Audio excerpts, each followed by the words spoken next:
सब चोरों के नाम मोदी मोदी मोदी कैसे? आपके लिए मैं पप्पू हूँ। अदानी अदानी अदानी अदानी। हेलो दोस्तों, स्टार्टिंग की क्लिप देखकर आपको पता चल गया होगा कि आज हम राहुल गांधी की बात करने वाले हैं। राहुल गांधी का जन्म 19 जनवरी 1970 में नई दिल्ली में हुआ। इनके पिताजी का नाम राजीव गांधी और माताजी का नाम सोनिया गांधी है। राहुल गांधी की एक बहन है जिनका नाम प्रियंका गांधी है, जो इनसे छोटी है। अब यदि इनके परिवार की बात हो चुकी है तो इनकी एजुकेशन की बात करते हैं। इनकी एजुकेशन एक जगह पर नहीं बल्कि बहुत जगह पर हुई है। वो कैसे, वो आपको आगे पता चलने वाला है। यदि हम इनकी प्राइमरी एजुकेशन की बात करें तो इन्होंने आधी एजुकेशन दिल्ली से की और बाकी की पढ़ाई दून स्कूल देहरादून से की और कुछ हद तक इन्होंने अपनी पढ़ाई घर पर रहकर करी, क्योंकि इनकी दादी यानी इंदिरा गांधी जी की 31 अक्टूबर 1984 में हत्या कर दी जाती है, जिसके कारण इन्हें अपनी पढ़ाई घर से ही चालू करनी पड़ी।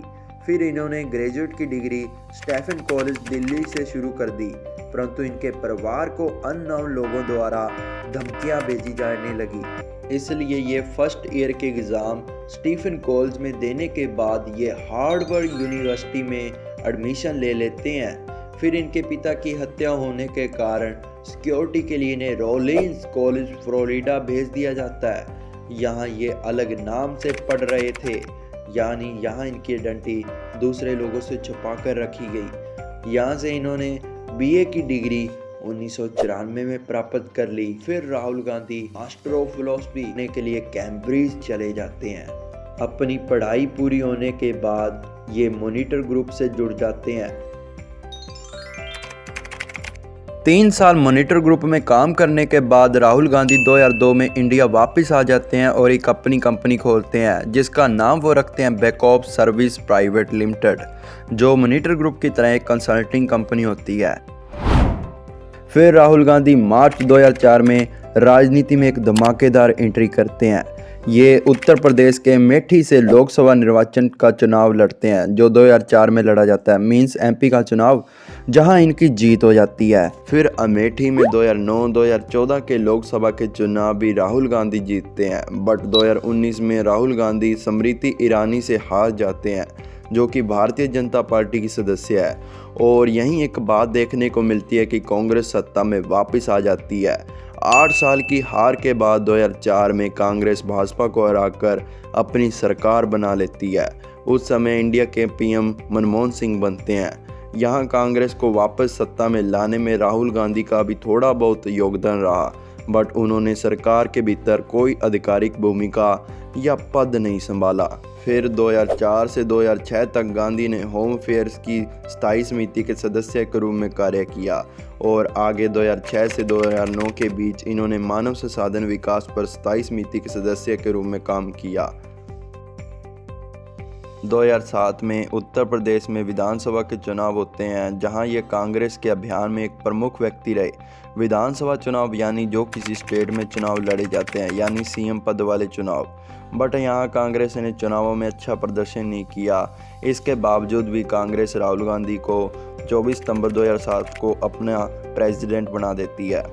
इसी प्रकार समय आता है 2009 का, जब इलेक्शन कमीशन ने आम चुनाव की घोषणा कर दी थी। उस समय राहुल गांधी ने पूरे भारत देश में अपनी पार्टी का प्रचार किया।